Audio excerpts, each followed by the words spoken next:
dusenga Imana. Let's pray. Mana data twese uri mu ijuru, Heavenly turagushima kuri Father, Imana igira neza. we thank you.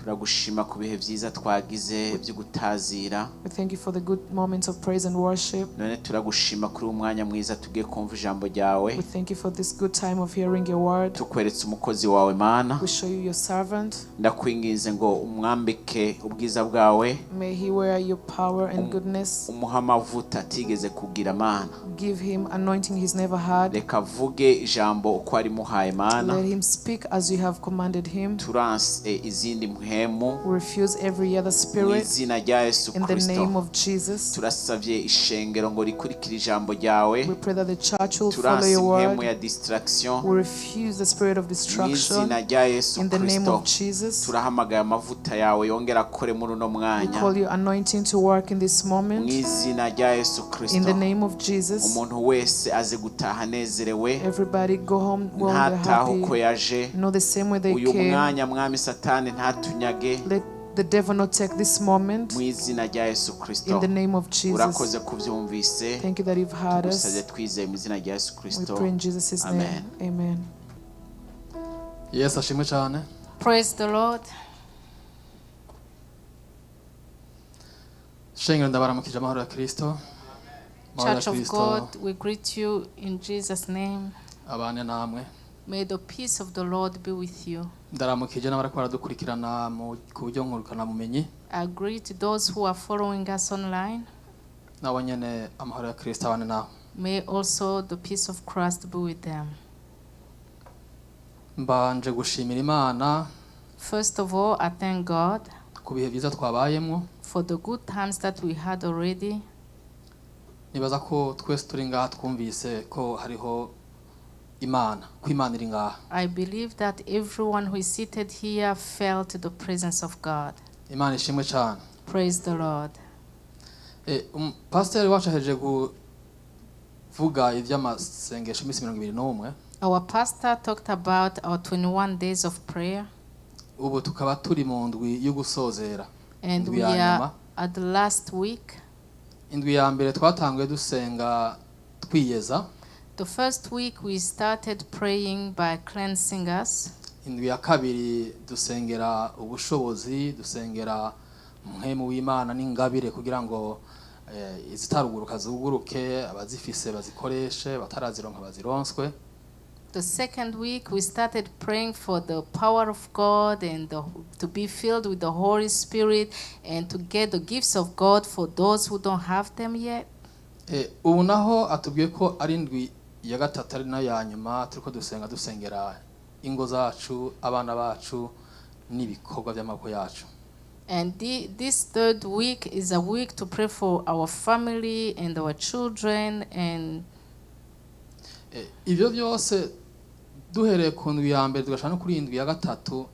Starting from the first week to the third week, hariho kimwe kidushoboza gukwira tubishike ko byose. There is one thing which enables us to get to all those. Ikintu kimwe umuntu umwe akubiyemo ivyo vyose. Just one thing which involves everything. Uwo nawe sundi ni Yesu Kristo. And there is no one else in Jesus Christ. Imana ishimwe cyane. Praise the Lord. Muri Yesu Kristo harimo vyose. In Jesus there is everything. Ufise Kristo uragira imbaraga, uragira umwete wo gusenga. If you have Christ, you have the power and the zeal to pray. Kuko n'ijambo giwe rabitubara mu Filipi 4:13. Because even in Philippians 4:13, ngo nshobozwa vyose na Kristo ampinkomeza. It says that we are enabled by Jesus who gives us strength. Rero reka dusome ijambo ry'Imana dusanga mu gitabo ca Yohana. So let's read the word that we find in John.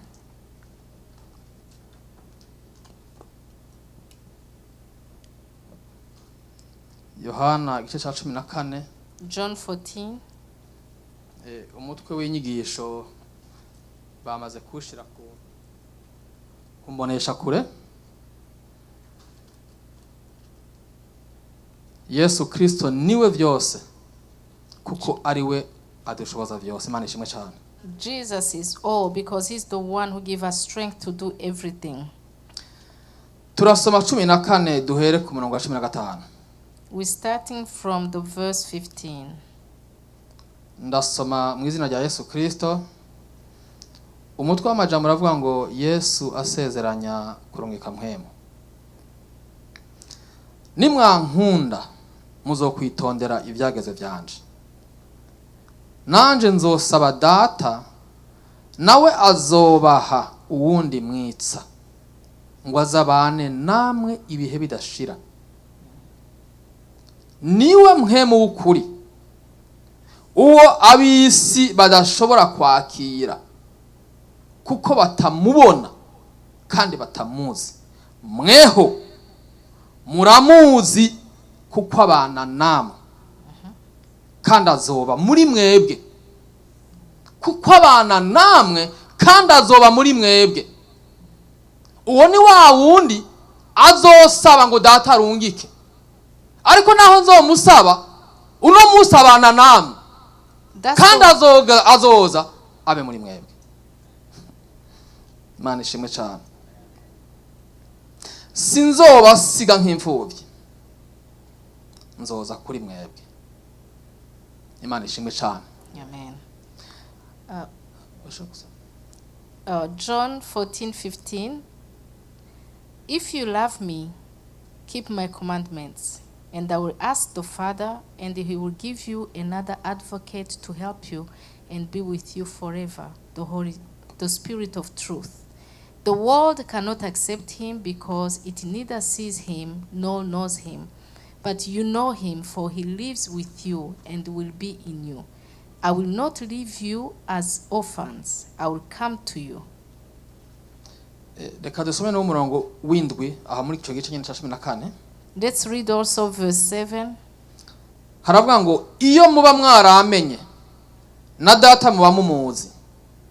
Uhereye ubu muramuzi kandi mwamubonye. If you really know me, you will know my Father as well. From now on, you do not know him, have seen him. Imana ishimwe cyane. Amen. Umutwe w'amajambo uvuga ngo Yesu Kristo niwe byose. The theme KUKO says that Jesus is all kuko ari ADUSHOBOZA byose. because he's the one who enables us. Yesu Kristo niwe byose. Jesus is all in all. Yesu Kristo niwe mpwemu yera. Jesus is the Holy Spirit. Yesu Kristo niwe Mana. Jesus is God himself. Niwe ADUSHOBOZA byose. He enables us. Kugira ngo ibi turiko turarondera byose, In order, all those that we're looking for, tubishikeko, to achieve them, tubanza kuronka uwo ADUSHOBOZA byose. we have to get the one who help us. Imana ishimwe cyane. Amen. Usomye igitabo ca Yohana ibice bya 14, 15 na 16. When you read John 14:15-16, urabona neza ko ari kiganiro cyangwa ikiyago Kristo yagiranye n'intumwa ziwe. you can see that these are the words that Jesus talked with his disciples Imbere yuko afatwa ngo ajanwe. before he was taken away. Imana ishimwe cyane. Amen. Ni kiganiro yagiranye nabo kuko yagomba gusiga abahaye impanuro abongereje inkomezi kuko yarazi ko avanye nabo. It is a chat that he had with his disciples so that he can give them strength, because he knew that when he was going to be separated with them, Hariho igihinduka muri bo. there will be something which will change. Kuko kuba bari kumwe nawe, Because to be with him, bamubona amaso mu yandi, seeing him face to face, byabatera gukomera kurusha. that would strengthen them more. Imana ishimwe cyane. Amen.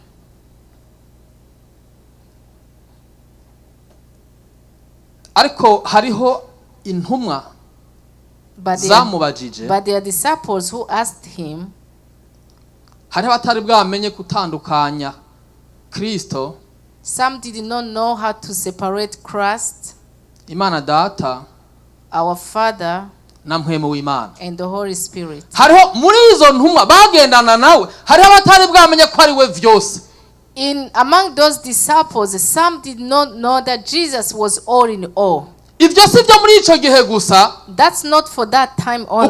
kutabitahukirwa neza, That fact that they did not understand. ariko n'uno munsi But today even, biracariho. it is the same. Ari nayo mpamvu And that's the reason Kristo, Christ, kuko imbere yuko agenda yarasa atumenya imbere yuko twe twimenya, because Jesus knows us before we even know ourselves. yari abazi neza ko niyagenda atabibasobanuriye neza, He knew that if he lives before he explains well, bazosigara muri kabaza. they will stay in confusion. Niko kuzana iki kiyago And this is how he brought this chart, kugira ngo agende ababariye so that he can tell them ahead we uwo ari we, who he was, ko ari we vyose, that he was all in all, ko niyo mhemu so that even the Spirit avuga ko azosaba data that is going to ask the Father, ko ari we nyene ubwiwe. that he was himself that Spirit. Yashatse ko agenda batomoreye. He just wanted to explain it well. Umurongo wa 17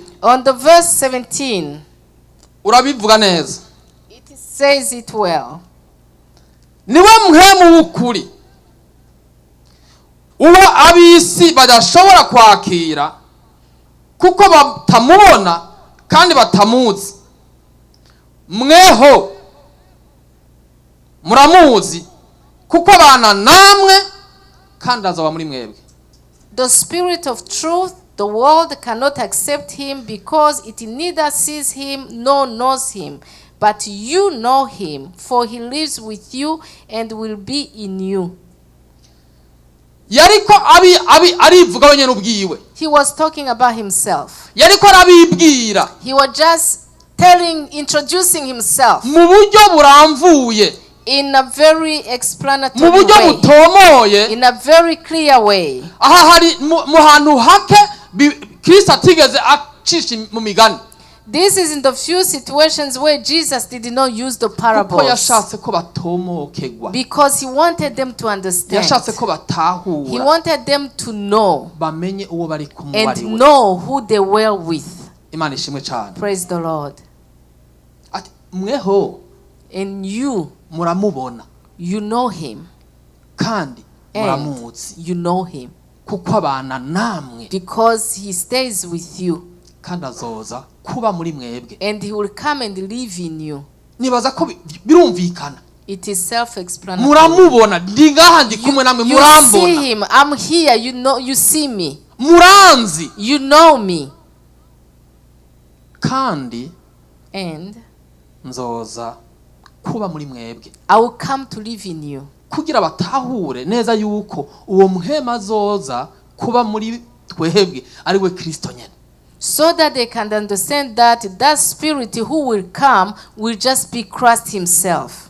Kuko iri jambo uciye uja mu Bagalatiya 2:20, Because when you go into Galatians 2:20, haratubwira neza ko atari twe tukibaho, it says that we are no longer us living, ariko ko ari Kristo muri twebwe. but it is Christ living in us. Iki hariho abo bibiri tubarira, abafarisayo, abanyabwenge b'ivyanditswe. The Pharisees talks about the Bible talks about the Pharisees and those who are knows the word.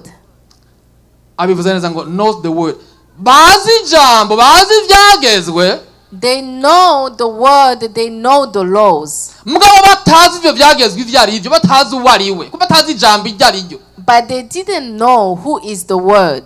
Bafise ubumenyi They have the knowledge bw'ivyo bigishijwe, of what they have been taught, mugabo but batazi vy'ukuri iryo jambo uwo ari we, they don't really know who is the word, kuko yaje muri bo, because he came in them wenye n'ubwiwe himself. ntibamumenya. They did not know him. Yaje ku bwabo He came for them, ntibamwakira, but they did not receive him. ariko ijambo bari barizi, But they knew the word, indome, the letters, inyuguti these letters, bari bazizi They ku knew buryo them. bushimishije, in very well, ariko ntibari bazi izo nyuguti ninde. but they didn't know who is this word. Imana tubabarire cyane. Praise the Lord. si muri ico gihe honyene, It's not in that time. kuko n'uno munsi mwene abo bariho, Because even today, such people abafarisayo exist. bariho, The Pharisees abanyabwenge exist. b'ivyanditswe bariho, Those who know the word hariho exist. abazi iri jambo, There are people who know this ariko word, by'ukuri but in reality, ibyo bakora bigahakana mwene ijambo. what they do just refuse the word. Imana tubabarire cyane. Amen. Us today, Tugiriwe ubuntu. we are so blessed. Ubuntu tugiriwe The blessing we ni have ukugira ngo dusobanukirwe neza by'ukuri. is to understand well Mbe Kristo ninde? who is Christ. Kristo yemeye kwambara umubiri. Christ accepted to put on the body, the flesh, Ariko ariwe Mana. but he was himself God. Atakindi kimuzanye. And there was no other reason. Ari kugira ngo wowe nanje He came so that you and me dutahure understand urugero rurenze yadukunze. the degree at which he loved us. Dutahure To understand ko atawundi dukwiye gushira kwa maso, that we should not look at anybody else. kuko atawundi ashobora kwemera kutwigura. Because there is no one who can give himself on our behalf. Turabavyeyi, turafise abana, We are parents, we have children, kandi abana bacu turabakunda cyane. and we love our children. Ariko hogera ku kintu cyo kwigura, But if it could be a situation where you have to give your love for hogera them, hogera ikintu kiza gusaba yuko wewe wemera kwitanga mu gishingo cy'umwana wawe, if there could be a situation where you have to give yourself on kumbura behalf of the hoboneka children, imvo maybe there could be a reason woshira imbere that you can give zerekana yuko bidakwiriye ahubwo ko ariwe yogenda, so that he cannot be kuko twe punished, turi abantu. because we are people. We Washaka are humans. kumugutoya You can say no. umwana nije namuvyaye, Oh, I have given birth to this ubarese no child, mwigura kuko nzovyara nubundi. but I'm not gonna go on in his place because I can also give Kuko birth to turi another abantu. one. We are people. We are humans. Hajya ngo uja gukira ingwara, When you want to get Arayirata. healed of a disease, you have to talk Arayirata. about it. uja gukira If you want to be healed, amenya ko agwaye.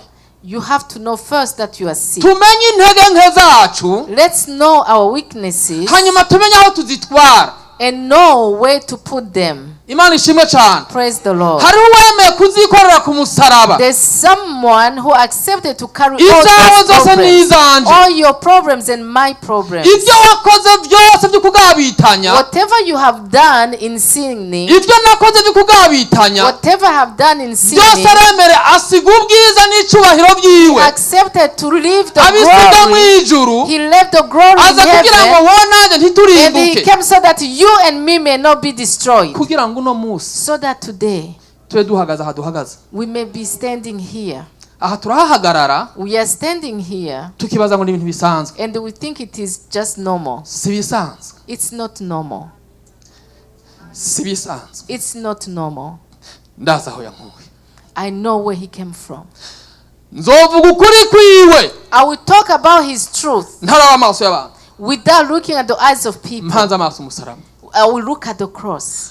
Nubwo mpfa nzemera mfe, I will even accept to die. ndabibwira umuryango wanje iminsi yose, I tell my family every day, ntakizukura kuri Kristo. nothing will touch on Christ. Nta muntu yankura kuri Kristo, Nobody will separate me from kuko hari Christ. igihe Because there was a time nari nugarijwe, I was in trouble. ntabona imbere ntabona inyuma, I didn't see ahead and nta mwana behind. w'umuntu nigeze mbona. I didn't see anyone Nabo coming to tuvukana. my rescue.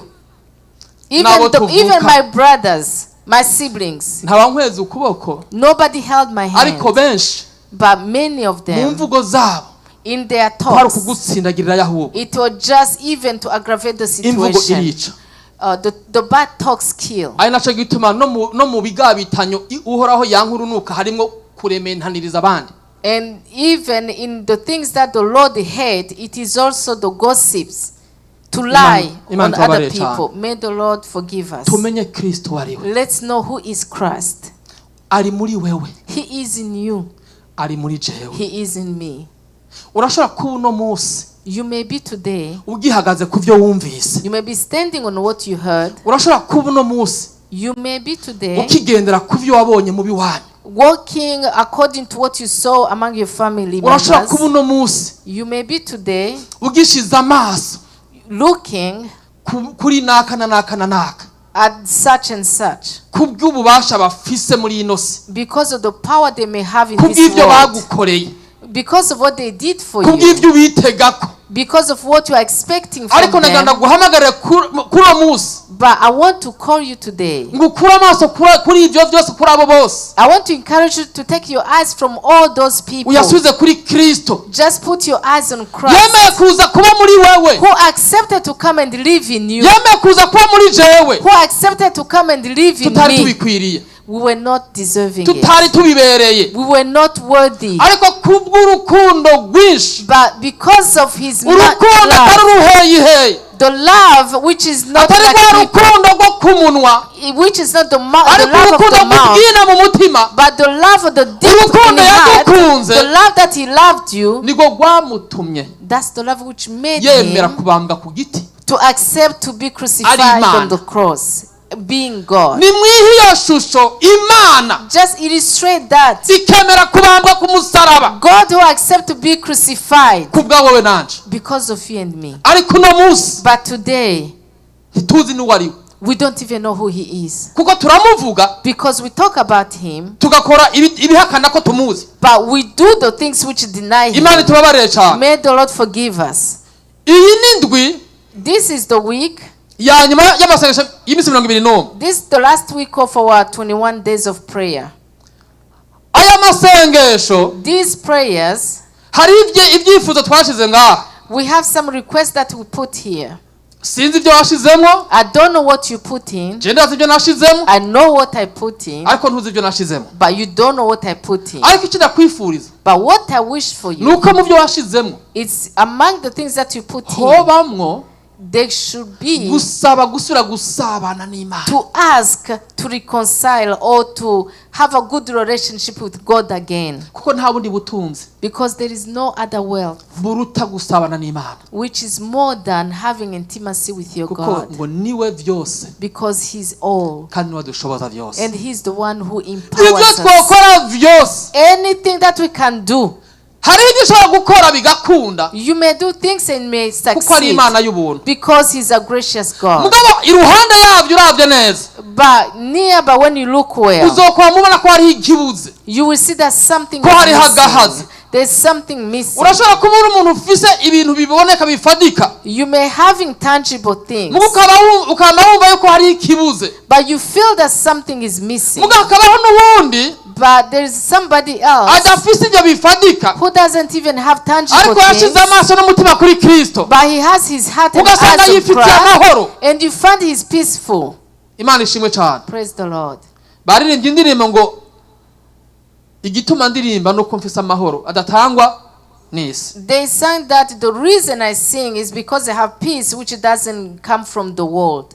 Amahoro Kristo navuze ngo ndabasigaranya The amahoro, ndabahaye peace. amahoro Jesus yanjye, said, I'm giving my peace. sindabaha nk'uko abisi batanga, I'm not giving it to you as the world gives it. kuko amahoro ya Kristo Because the peace of Jesus, na amahoro ahoraho. it is an eternal peace. Ariko amahoro y'isi But the peace of this world, arafise ahagarukira, it has an end. arafise ahatangurira, It has the beginning. muga akagira n'ahahereza. It also has an end. Ariko amahoro ya But Kristo, the peace of Christ, bantu b'Imana, people of God, ndabifurije kugira amahoro ya Kristo, I wish you can have the peace of Christ. kuko iyo umaze kugira amahoro ya Kristo Because when you have the peace of Christ, nta kiba kikiri gwawe. there is nothing which belongs to you. Nduwawe, nduwiwe, nawe ntuwanje. Kuririmba si ivyanje abantu b'Imana, ndabikunda gusa. Nduwiwe, I am his nawe nuwanje. and he's mine. Nivyo ndabifuriza. That's my wish to you. Iyo umaze kugira amahoro ya Kristo, When you have the peace of Christ, iyo umaze mushanda ngo to surrender everything to him. Iyo umaze byose kwegurira Kristo, when you have surrendered all to him, uburu budasanzwe. you become a special person. kuko ingorane za mugenzi wawe zibagwawe. Because your friend's problems become your problems. Umunezero wa mugenzi wawe ubu wawe. The joy of your friend becomes your joy. Umubabaro wa mugenzi wawe ni umubabaro wawe. The problems of your friend becomes yours. Aho ni mu gihe And that's in the case Kristo Christ ari muri wewe is in you ukaba muri we. and you are in him. We yamaze kutwereka ko ari muri twebwe. He has shown us that he is in us. Ni inzira iri ifise inzira zibiri. We iyiwe yarayikoze. It is a way which you have two sense. He has done his Yarakweretse sense ko ari already. muri wewe. He has shown you that he Ubu is rero in you. akeneye ko nawe uvyemera ukaba muri we. So now he wants Kuko you hari to habo accept yaje it muri and bo. be in him, because he came into some of them Bikiri uko gusa. and it is just Bataragira one uruhara way. rwabo. It is one way. Bwo They kuba didn't muri do we. their way to be in him. Hari habo ibintu bikiri muri one way. Some of the people, the things are still in one way. Ariko no musije kuguhamagarira ngo iyo second way uyishireho. Kuko yiwe yarayishizeho ari muri wewe. Yabitubariye. Today he wants you to establish that second way. He told you today. Kuko ngo abana natwebwe turamuzi. Because he lives in us and we know him and he's going to come to live in us. Yaraje kuba muri twebwe none twarabyakiriye. He came to live in us, but did we accept it? Canke turacahagaze kuri bya bindi. Or we are still standing on those things? Kuri bimwe twumva. The things we heard. Kuri bimwe twabona nabanaka. The things we saw with other people. Uhagaze kuki? Kuri Kristo. What are you standing on? Are you standing on Christ or other things? Mu mupira w'amaguru In the football, abakinyi kenshi usanga agira umukinyi umwe yigirako. among the players, one player may learn from another player. Kubera akunda ingene akina. Because he likes the way he plays. Akunda utuntu akora. He likes the gesture that he does. And those are the ones that make happy. And then he copies those. Today I want to ask you. Ngo twigane Kristo. Let's imitate Jesus. Turabona ibiganiro mu mateleviziyo. We see many programs on TV. Idol. And some they call them idol. Ivyo biganiro murabizi. Aho umuntu avuga ngo umu idol wanje ngo ni Rihanna ngo ni inde. Where they say that my idol is Rihanna and so. Reka ntihagire ikintu na kimwe. Do not ushira mu mwanya wa Kristo. Have anything in the place of Jesus. Biroroshe. It's easy. Kubw'isi turimwo. Kubw'ibihe turimwo. It's easy because of the times we are in. Biroroshe ko ikintu cyose tugiha insiguro. It is easy to give an explanation, a significance to something. Ariko Imana. But God. Ntihinduka. It doesn't change. Ariko kibi Satani. But the devil, ahinduka ku mwanya. He changes at any time. Uko yari uno munsi, uko yaguteye ejo, siko aguteye. The way he's going to attack you, he attacked you yesterday. Kuko araba ingene wamaze gutahura, because he sees how you understood and he looks for another way. Imana tubabarire cyane. May the Lord forgive us. Reka rero tuje kuri wadahinduka. Let us go to the one who doesn't change. Kuko urukundo rwiwe. Because his love. Ni gwarundi nyene. It is the same. Uko gwarejo. The way it was yesterday. That's the same way it is today. And even tomorrow. Those who haven't caught it, he's still waiting on them. Because that's the reason he left the glory and honor and he accepted to come to live in you. Praise the Lord. Hari isengesho pastor yagize tugitangura. There is a prayer the pastor did. Ahagaze mu ijambo riri muri Zaburi. He was standing in the word which was in Psalms 125 umurongo wa 3. 125 verse 3. Uno munsi today mpamagarira umuntu wese ngaha. Call everybody here. Ngo ashingure. So that they can uproot. Ico cyose umugwanizi. Whatever the devil yoba yarashize muri we has planted in mubiwe in your Mu people, vyiwe. in you, in your business, kiza cigiza kure Kristo, which pushes away Christ. kuko Kristo ntanigana. Because Christ doesn't fight. Kristo yaratwihaye, Christ gave himself to you. igisigaye nuko tumwakira. The rest we have to Wewe yaraje, him. He came already. ariko hasigaye ko twe twakira. But it is remained us to receive him. Yarabivuze ati naje nja muri mwebwe, He said that I came ariko into you, ntimwamenye, but you did not know me. ntimwanyakiriye. You didn't even receive me. Umurongo w'indwi aha batubariye On verse 7 it says, ngo iyo muba mwaramenye. if you would have known me. Kugira bivuge gutyo, For him to say like nubwo hariho that, abatamumenye, it means that many people didn't know hariho him. abatamumenye, There are some who didn't know him. bimutera kuvuga aya majambo And it gave him the reason to say kugira these ngo uno munsi words. twebwe So that today us biduhesha kurushiriza kumumenya will give us to know him even no more. kumenya data uwo ari we, And the Father. no kumenya muhemu w'Imana uwo ari And we, to know who is the Holy kugira ngo Spirit. tumenye ko byose So that we can know that all, Byose everything, bari muri uwo Kristo, everybody who are in ko Kristo Christ, ari we byose. they can know that Christ is all in all. Paulo ariko abwira ab'Ikorinto, ababwira iby'ingabire za muhemu yera, When Paul talked about to the Corinthians about the gifts of God, yarababwiye abaha ikigereranyo cy'umubiri, he gave them the illustration of the body, ingingo z'umubiri, the body members. ngo mbega ijisho ryovuga ko ari ugutwi gute?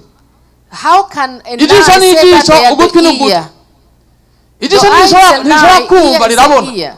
The eye cannot hear, but the eye sees. Ati natwebwe Even us, turi ingingo z'umubiri wa Kristo, we are the members of the body kandi ngo uwo of Christ. muhemu umwe And we niwe are in one atanga spirit. izo mpano zose, izo ngabire zose. The one spirit Agaha is the one who umuntu gives wese all those gifts, and he gives to uko abishatse. everybody the way he wants it, kuko ni gwiwe, because they are his. ariko aguha But he gives you bivanye n'uko yaguhamagaye. according to how he called you.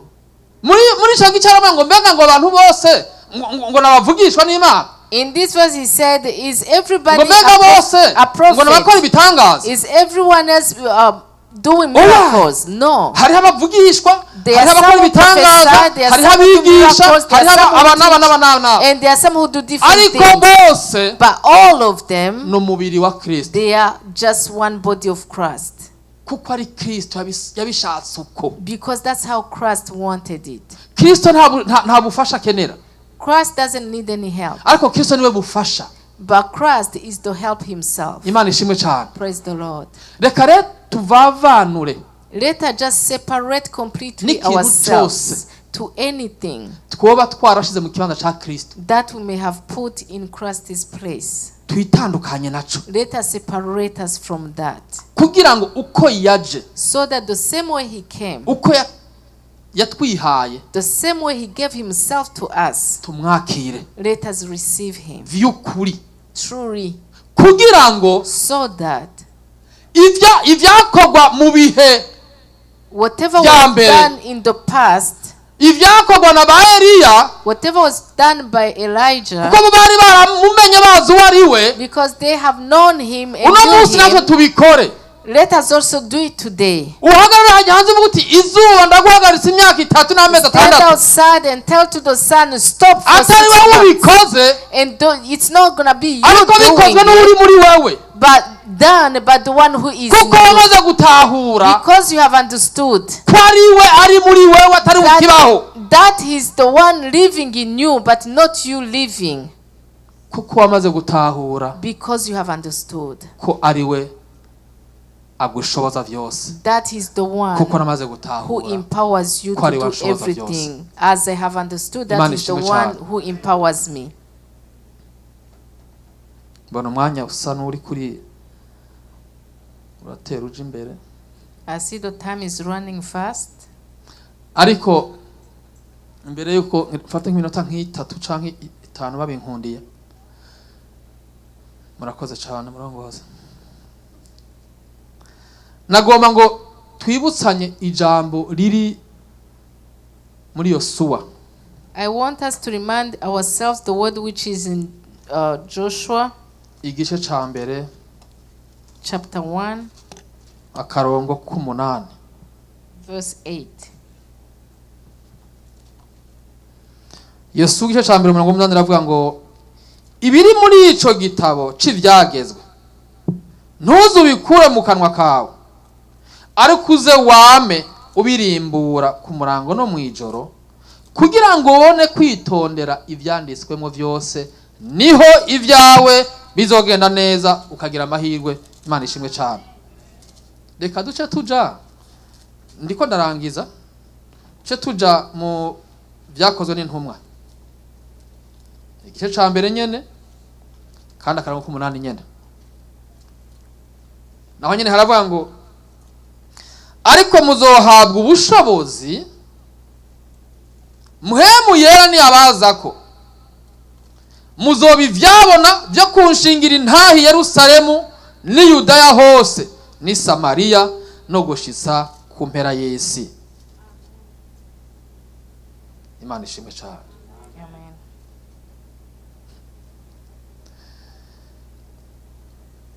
Aha hose urako bashimikira In all these verses, they are emphasizing on one thing: ku bushobozi bwa muhemu yera. the power of the Holy Spirit. Kandi twabonye ko muhemu yera ari we Kristo nyene. And we have seen that the Holy Spirit is just Jesus himself.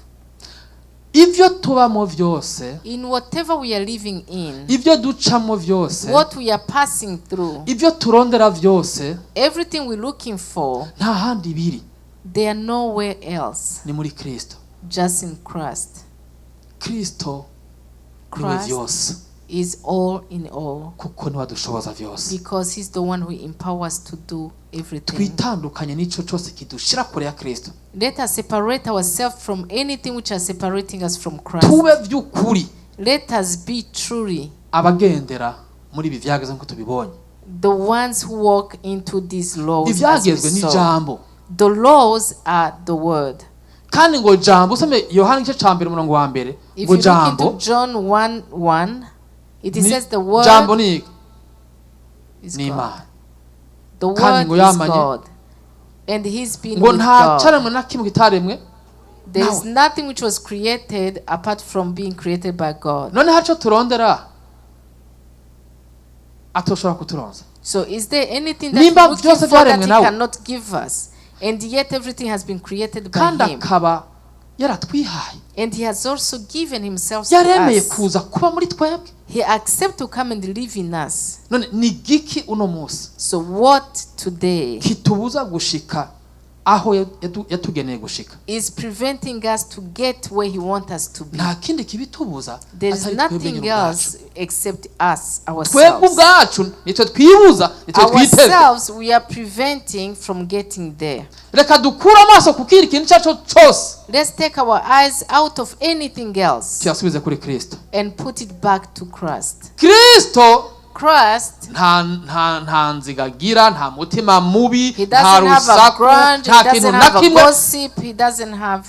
Ivyo rero vy'urusaku n'imitima mibi n'inzigo n'iki no kutanezererwa abagenzi bako botera intambwe. All those things which are hatred and grudge and anger, not being happy for your friends, Nivyo bitubuza gushika yatugeneye gushika. those are the things preventing us from getting where Naho we're twaba supposed to tuvuga ko be. turi aba Kristo, Even though we say that we are Christians, turabivuga tutari ivyo. we say it, Imana but itubabarire it's not cyane. true. May the Lord forgive Rero uno us. munsi umunsi wo gusubira gufatana na Kristo. So today, let it be the day of reunification with Christ. Umarti Kristo kuko ari wewe byose kandi udushoboza Tell byose. him, Christ, because it is you who empowers me.